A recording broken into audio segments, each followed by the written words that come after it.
Hello, everyone. Welcome to the League One podcast from the Lower League Look. Lots to talk about today. Won't waste any time. Seb joining me as always. How are you?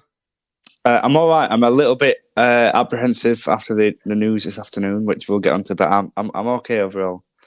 Fantastic. Well, you What mentioned about the news. yeah? Go on You what mentioned about the you? What news. about This. you?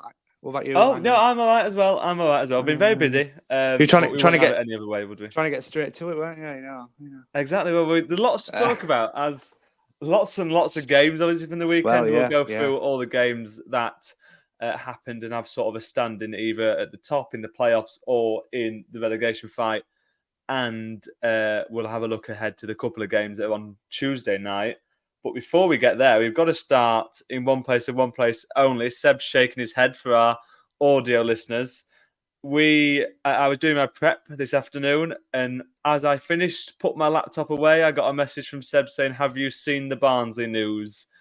And the Barnsley news was Niell Collins has been sacked, dismissed, departed, whatever which word you want to put to it. Niell Collins is gone. Martin Devaney is the caretaker, the interim head coach. I believe it's his second spell as the caretaker manager.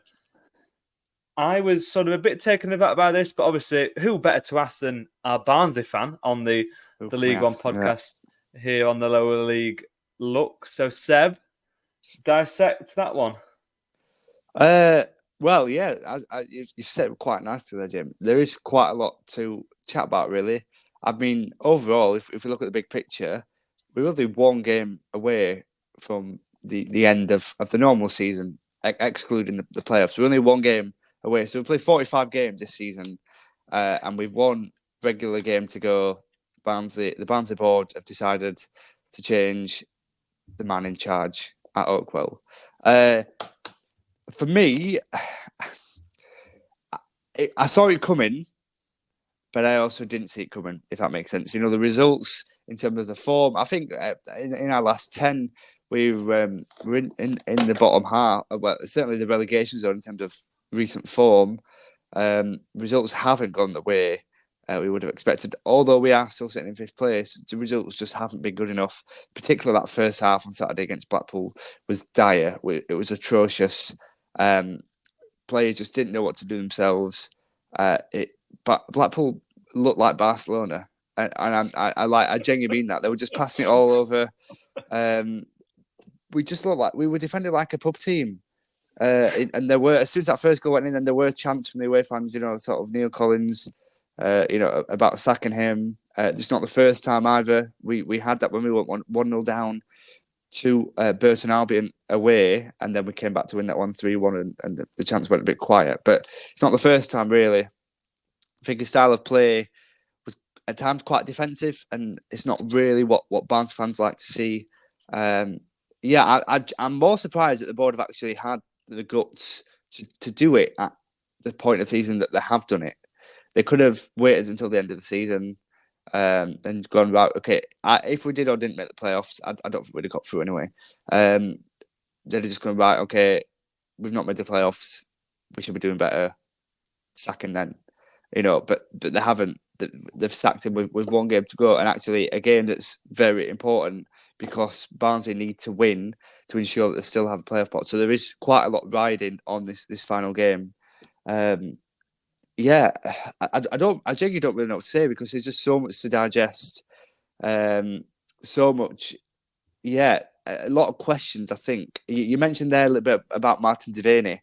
In the statement, it's really, really vague about what his actual role is. So it just says, well, more updates to come in the coming days. Obviously, it's only Monday today, Barnes playing Saturday, so there's plenty of days to come. And then it just said Martin Devaney will lead. Interim charge, wasn't it? Well, that's the thing. It doesn't explicitly say that. It just says will help out on the interim. So it doesn't say that he is the interim manager. It just says he'll be there. To read what the statement says, the very bottom line, it's Martin Devaney will step up in the interim period. So I read that as he was taking over. I think that is sort of the brooding, like the protruding exactly. sentiment. But it doesn't say that explicitly. Do you know what I mean? It doesn't say it'll be an interim head coach, and also there's no word for John Stead, who was our who was our assistant manager, who Niell Collins brought in. So that one, I'm sure, hopefully, will be clarified in the next couple of days. But there's a lot to digest in terms of carrying on what you said, Jamie. In terms of the rest of the statement, the sporting director, Mladen Sormaz, has said, with a crucial season conclusion ahead of us, we feel that now is the right time to make the change. With one game to go, and the form, 2 wins in 10, I think it is. Surely, a month or a couple of weeks ago was the right time. Barnsley had the top 2 in their sights, and now if they don't get a result on Saturday, then they're not even going to make the playoffs. So, I'm quite shocked that the board have actually made the decision, but I think it was pretty expected. Yeah, Rob Statten from BBC Radio Lincolnshire, he said on Twitter that Devaney had been named interim boss. So maybe that... maybe it is just weirdly phrased, but he is taking charge. Lots to sort of pick up from what you were mentioning. The first time I've ever heard Blackpool be compared to Barcelona, so that's a new Trust one. Me, no, they were all over us. They were all over us. Yeah, we will get to that game in due course. It's an interesting one to talk about. But a little bit on Niell Collins. It was his first job in England, was it, in terms of management? He joined in the summer from Tampa Bay Rowdies in America. A 46.2% win rate, to just under 50% from his 52 games he had in charge. But I guess the problem has been this last run.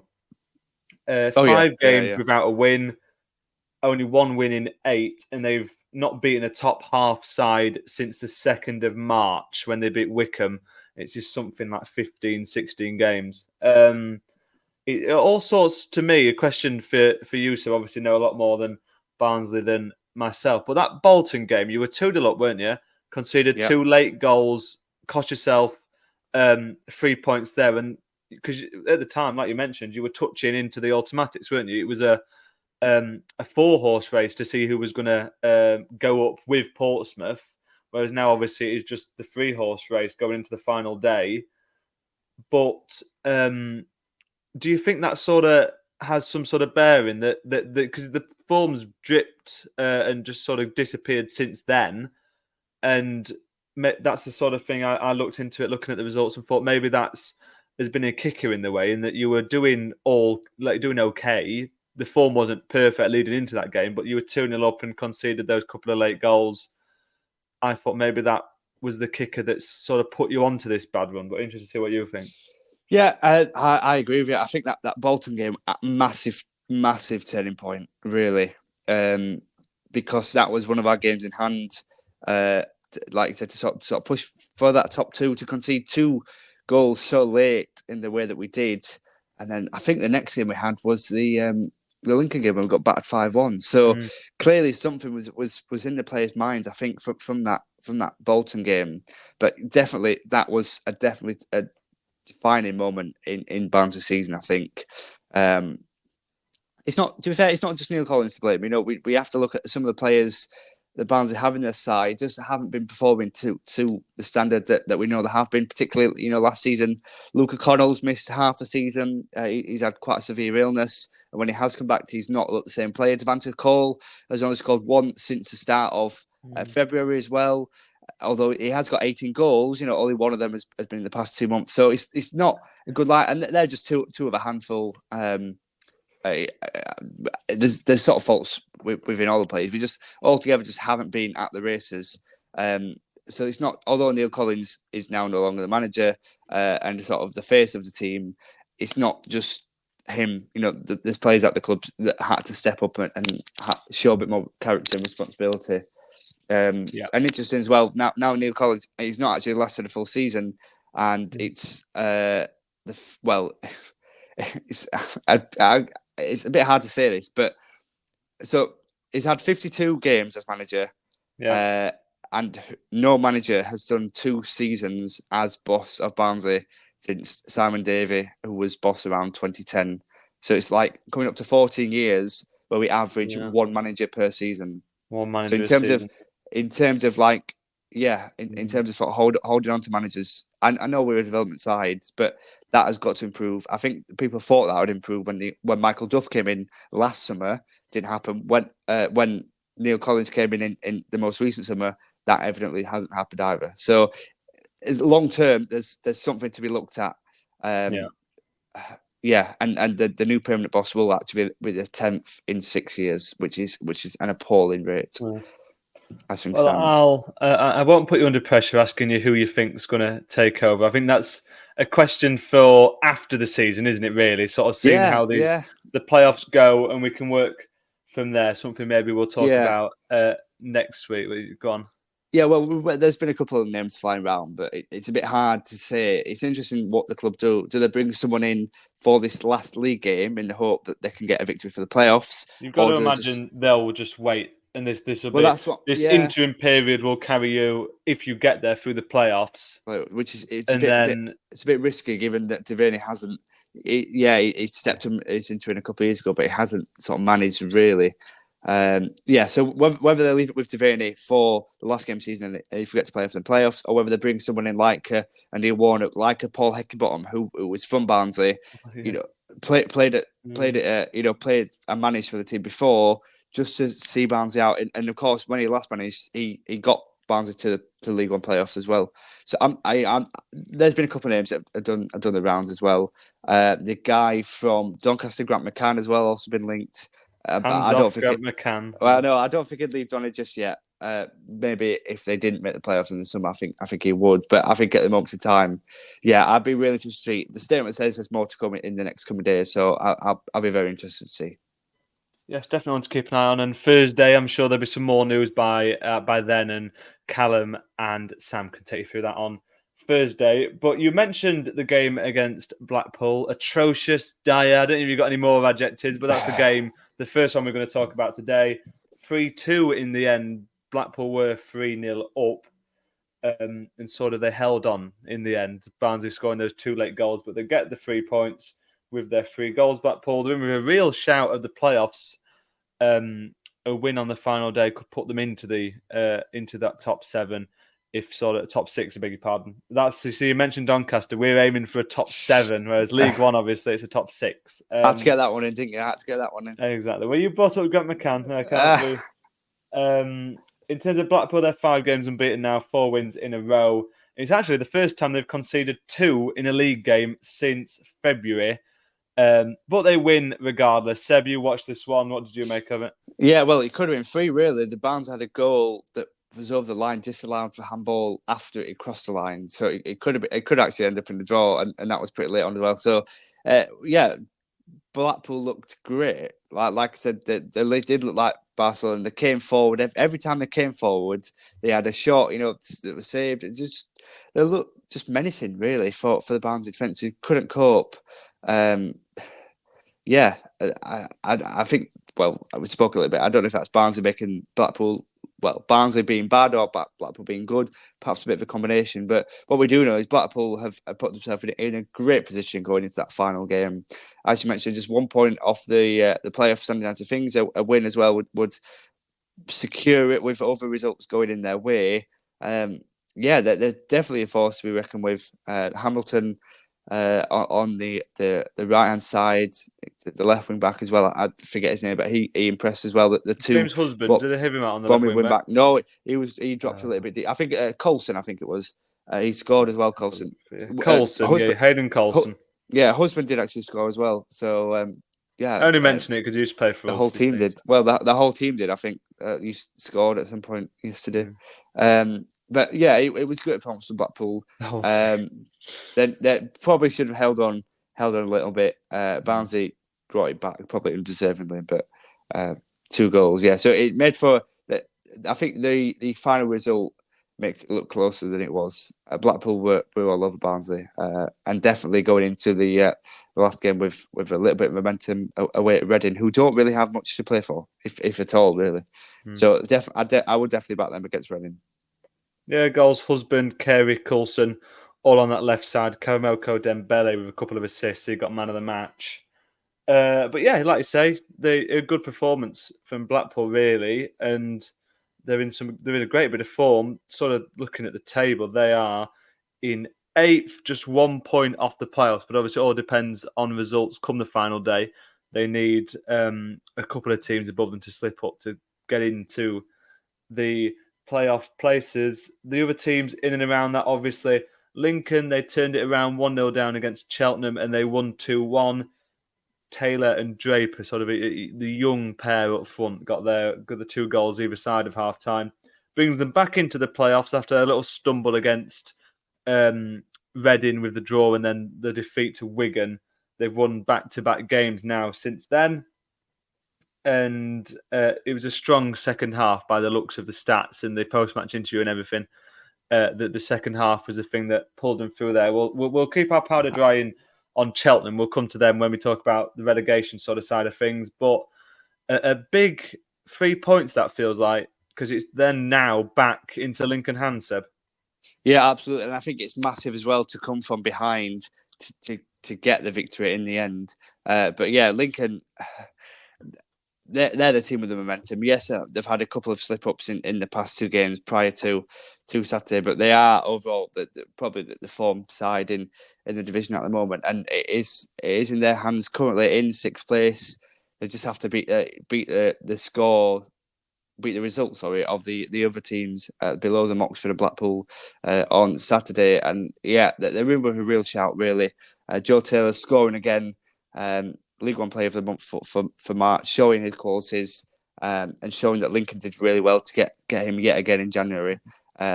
So yeah, I great result for Lincoln coming back, like I say, especially from the previous bad 2 results, and it does put them in great stead going forward. Definitely, Joe Taylor has been fantastic. I think he's into double digits now. Obviously at Colchester in League Two and now for Lincoln in League One. So in one season, he's got double digits for 2 Remarkable. teams in 2 leagues, which is unbelievable, really. I don't know if that's some sort of record and it's something maybe to troll through some stats to try and find. But he's been sort of incredible these past couple of months. He had a bit of a rocky start in terms of not being able to put away his chances. But as soon as he got that first goal, he was like a house on fire. They just kept coming. So really good stuff from a Lincoln perspective, and they're in the driving seat as far as if they win, then it's a big goal difference swing. That's the only thing that can keep them out of the playoffs. But they've got Portsmouth on the final day. It's going to be one of those days where we're sort of checking the phone constantly. Maybe a few radios around, absolutely, around the ground with the ears one plugged ear in the ground, yeah. That's it.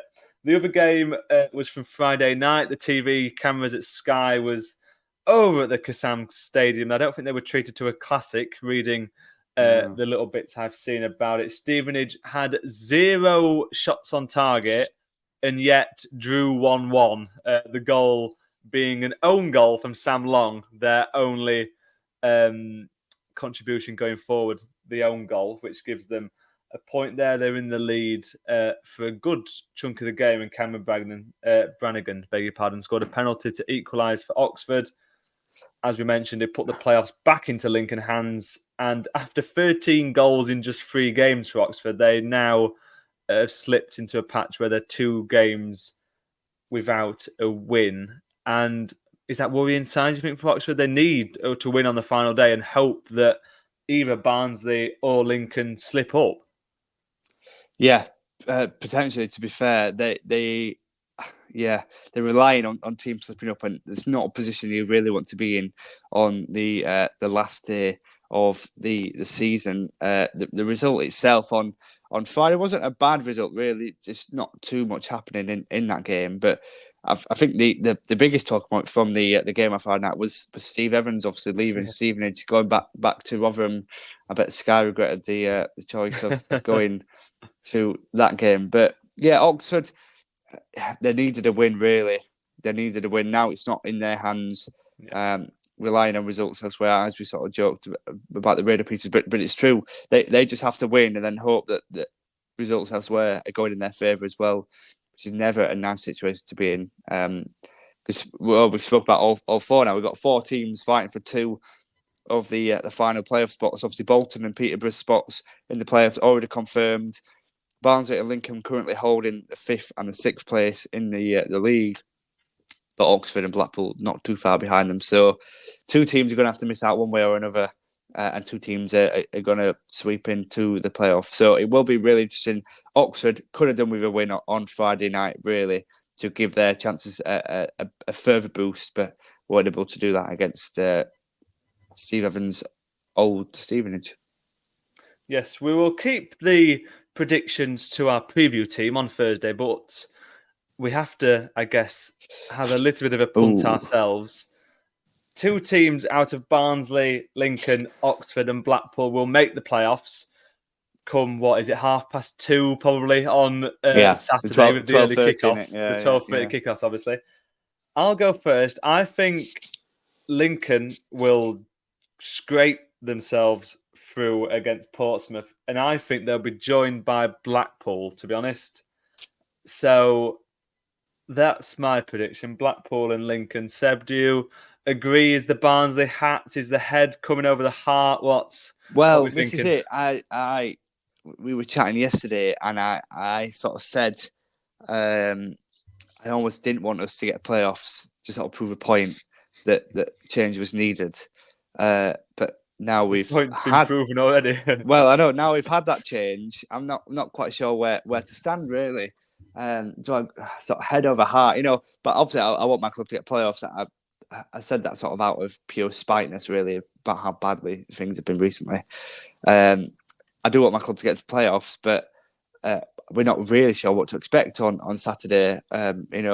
Presumably we'll be led by Martin Devaney, and we need to win at home. To Northampton. Lincoln and Oxford, all 3 teams I'd love to see. Well, all 4 teams I'd love to see in the playoffs, but only 2 can do. I don't think Oxford will do it, and I don't think Blackpool will do it. I think it'll stay as it is. Well, at least you've gone for something different. That's nice. Blackpool and Lincoln for yourself, and Lincoln and so Blackpool and Lincoln for me, Barnsley and Lincoln for yourself. So we will see on. It stays as it is, I think. Yeah. Which is really boring. But throughout the day, I think there will be sort. It's going to be up and down, isn't it? It'll be a day to keep the eye on the table. That's it. But sure. I think it'll finish like that, definitely. Fantastic. Well, as some sirens blare past my house, I don't think that's been picked up on the audio. We will head to a quick break, and when we come back, we will talk about the teams at the very top and the teams at the very bottom.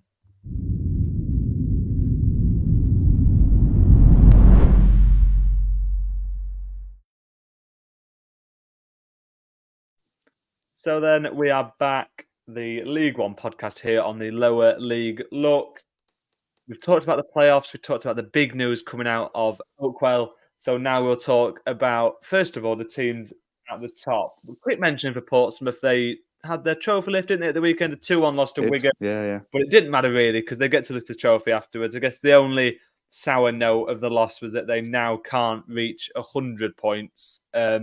A win against Lincoln will put them on to 97. But a lovely moment for the trophy lift, and of a couple of Portsmouth lads there, isn't it? Marlon Pack, I think.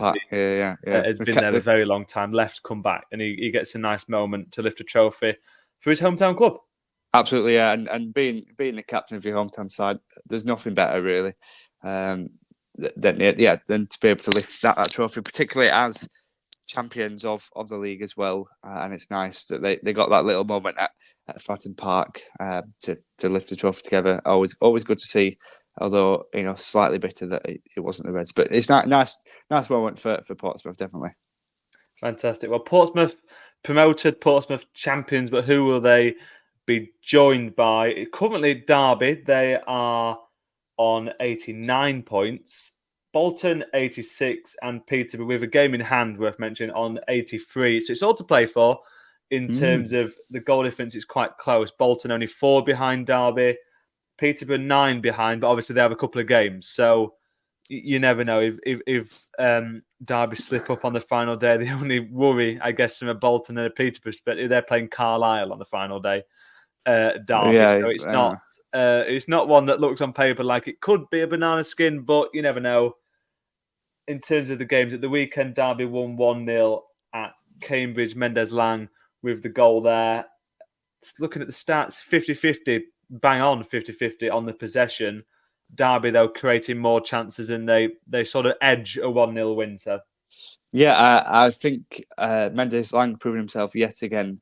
I don't know the exact stats, but I think he's their top goal scorer and definitely their key player. He's up there with the assists, isn't he, in the whole league? Well, absolutely, yeah. This Leading season, assists, 16 he's got. That's it, and 10 goals for the season altogether as well. So, yeah, just showing what such a key player is for the Rams. And there was proper great scenes in the away end as well. Obviously, promotion not quite confirmed, but I think a lot of Derby fans knew that was a real moment and a real turning point. And they'll hopefully, they'll all be thinking that they were cheering at Pride Park on Saturday with a victory. But yeah, all to play for really. Like I say, home to Carlisle, very favourable in terms of a Derby perspective. They just need a win to seal it, and then they'll be on the way back up to the Championship side, which is great to see under Paul in Paul One's first full season in charge at Derby. So yeah, good to get the win at the weekend, and then they'll hope same again this Saturday.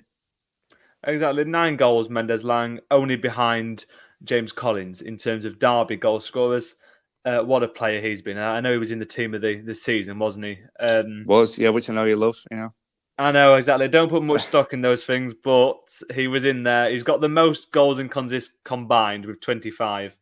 A cracking season he's had. The other two teams also won. They were both 2-0 wins in terms of the teams chasing Derby. Bolton, they beat Port Vale, which relegated Darren Moore's side. We will get to that as well. They left it a little bit late, 72nd minute and then the 93rd for their the goal that sealed the win. Back on track after a couple of draws. They're unbeaten in 6 and only 1 loss in 11. That against Derby, which could prove huge come the end of the season. That if that was the other way around, then who knows where we'd be. But a win for Bolton. They've done their bit, haven't they? Yeah, they have. Yeah, keeping things very tasty right up until the end. Themselves managed to get a victory. Collins and Jerome scoring 2 of the strikers. It's always nice when you get your strikers on the score sheet. But as for Port Vale, sums up a miserable season for them. Really, it started by getting battered 7-0 by Barnsley, and then finished with getting battered 2-0 by Bolton. But yeah, poor season for Port Vale, and a poor tenure really for Darren Moore going in at Port Vale. Only 2 wins from 16 games in charge. Not a great look at all for me. Say when we get around to Darren Moore, it's not come off that one, has it? But we'll come to that. The game itself, but it's a good result really though for Bolton, isn't it? Obviously, Port Vale were scrapping and really trying to get themselves safe. Didn't come off in the end, but the fact that they've kept a clean sheet, put 2 past them, even though they're a team at the wrong end of the table, it is a good result, that one. Yeah, and like I said, yeah, but both strikers scoring, but they just needed a win to keep that pressure on Derby. That's all they can do, really. Bolton just keep winning and hope results elsewhere go in their favour. They may not, but all they can do is just keep winning. Just keep going with the ride and the job done. Really, 2 goals scored, clean sheet. Nothing else you can really ask for. But yeah, great result for Bolton. 3rd place, 3 points off it. We've seen stranger things happen. If Bolton were to get that automatic spot, we've seen strange things happen. That it's exactly 3 points difference. I'm not too sure on the goal difference, but they're 3 points off it certainly. After playing the same games as Derby. Yeah, the other team in the hunt, their hopes are just about alive. They need to win their game in hand in midweek. 6 points off the automatics, Peterborough, but as I say, 2 games left rather than the one everyone else has. They beat Bristol Rovers 2-0. They've bounced back well from that 5-0 battering at Oxford a couple of weeks ago. They won 4-1 last week, I think, against Fleetwood, and then they've won here 2-0. It's only 1 loss in their last 6. They've sort of turned themselves around because they had a really poor run, didn't they, through the earlier months of the year. and they've come back. They've hit a bit of form when they're needed to. And even if they don't get into the automatics, which is admittedly looking unlikely, that they've hit a bit of form that could do them a world of good in the playoffs. Yeah, they a bit like Bolton. Really, they are relying on this midweek game to have any chance of making that top two. But if they don't win in the playoff, if they don't win midweek, then it's not the end of the world. Because as you said, they're still guaranteed a playoff spot. Really, I guess it'd just be nice, from a selfish point of view, for them to make the top two. They've rather snuck in there, I think, Peterborough.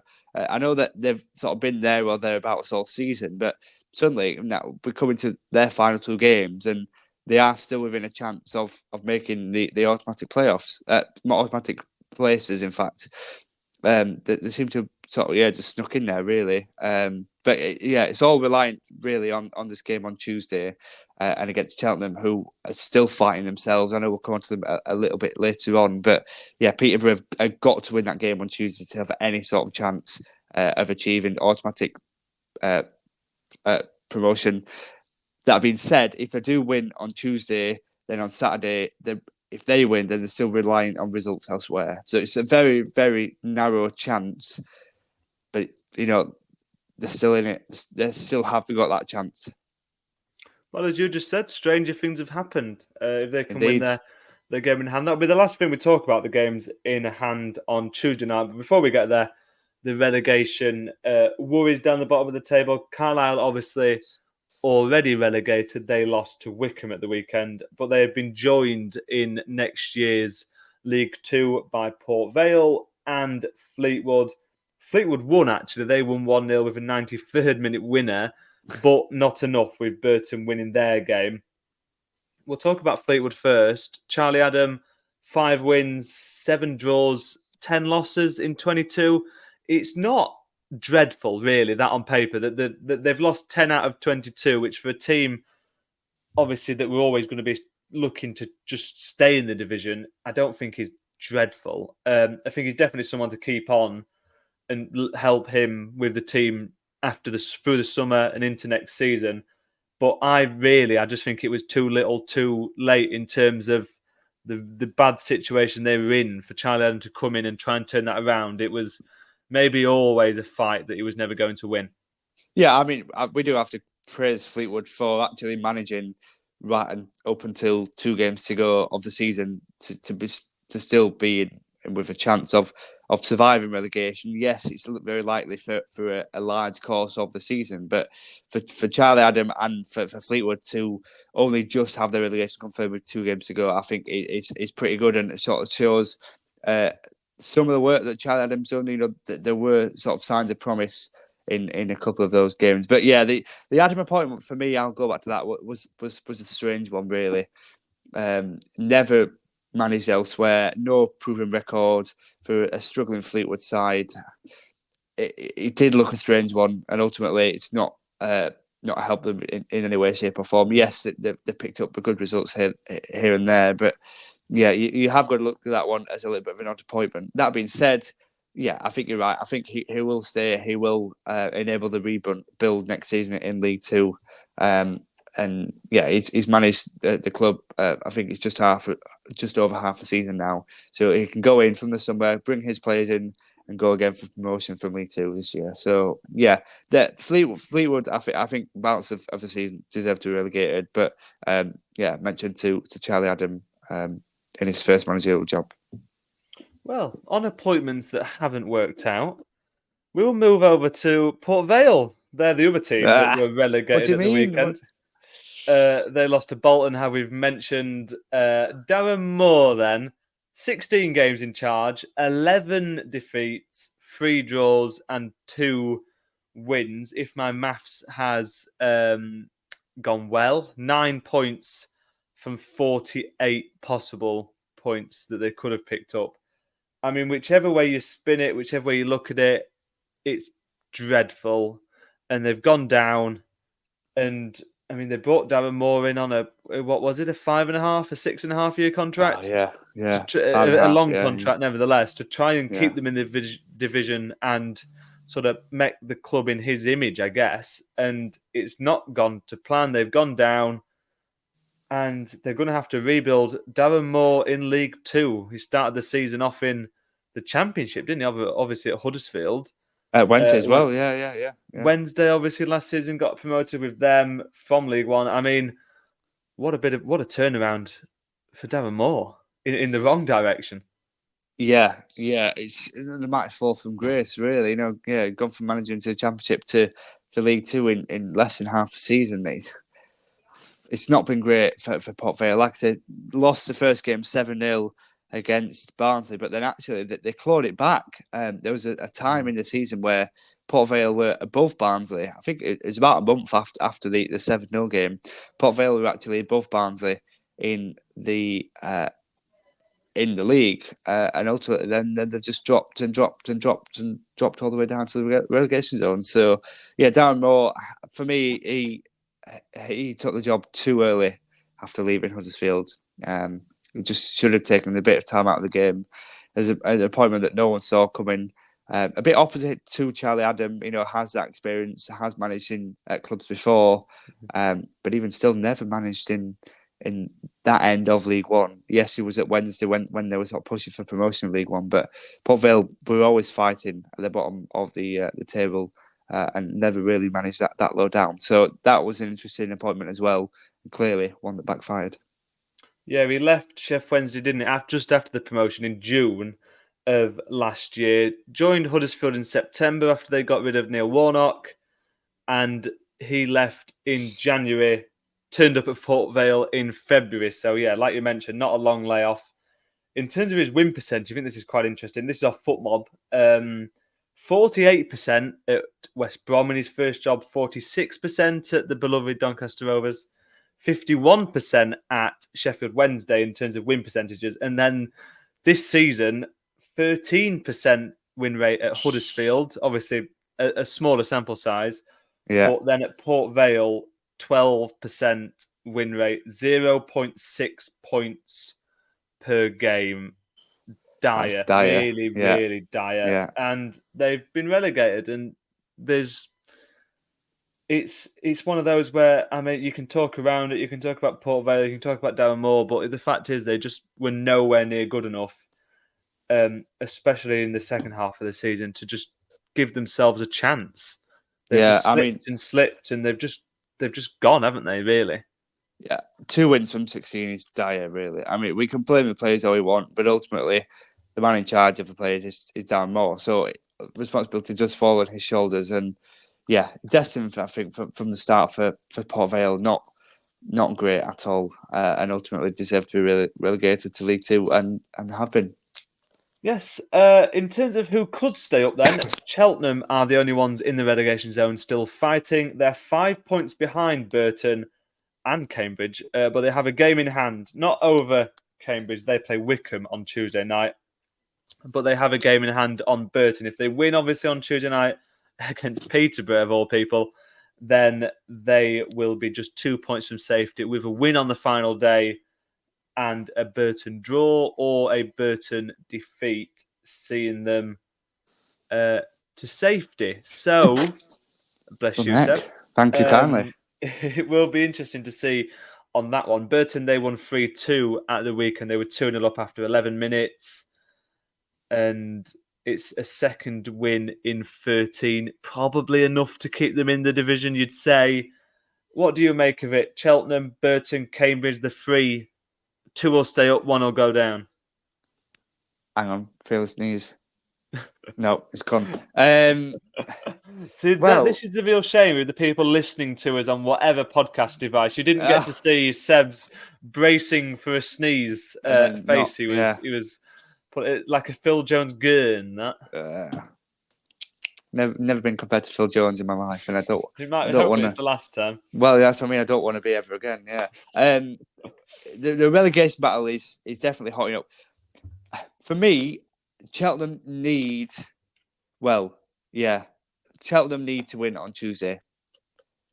And I think if they lose, even if they draw, a draw and they're down. Well, a draw, yeah. If they lose or draw against Peterborough, they're relegated.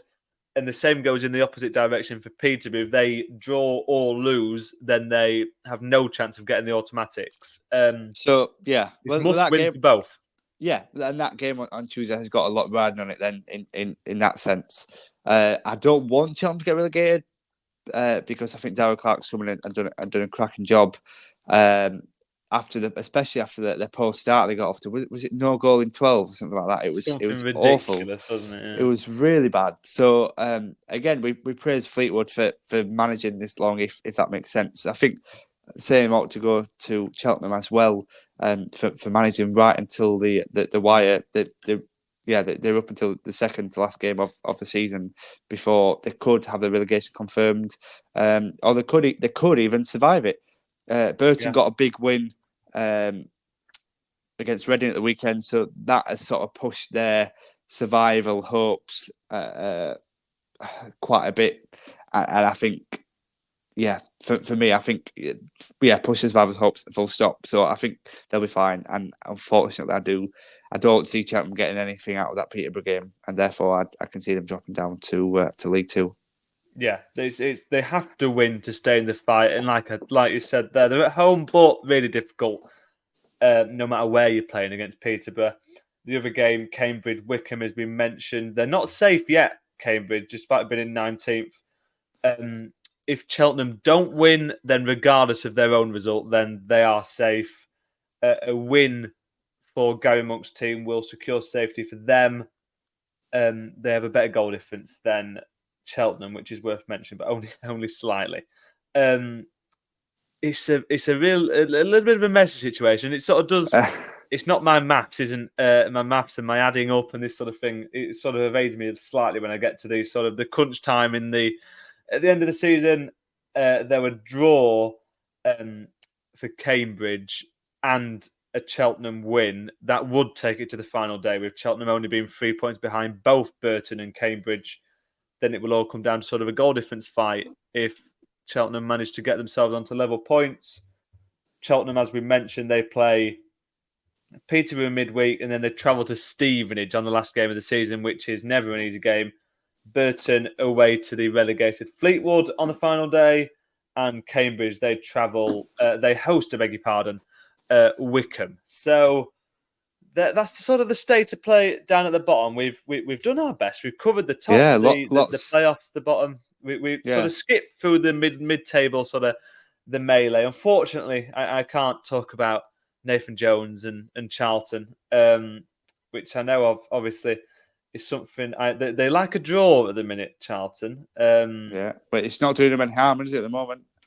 No, exactly not. They're safe. There was one point in the season it wasn't looking likely, and they're all right. So they'll just be happy when the season comes to an end, as will a lot of the clubs in that mid-table.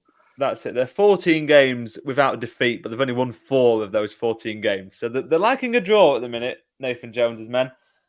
20 draws this season out of their 45 games, which is quite remarkable. More than anybody in the division by some way, really. I think that's about it. We've covered everything. Exactly. We've got ourselves around. There's a lot happening in these last. Mostly for most people, it's just the last game of the season. We've got a couple of games in hand, Tuesday, but there's still a lot to go. We've only one game left. Yeah, a lot to play for. Keep the eye out, I guess, on Tuesday night, seeing how those results fall. And if you want a look ahead to the weekend, then Thursday is the place to be.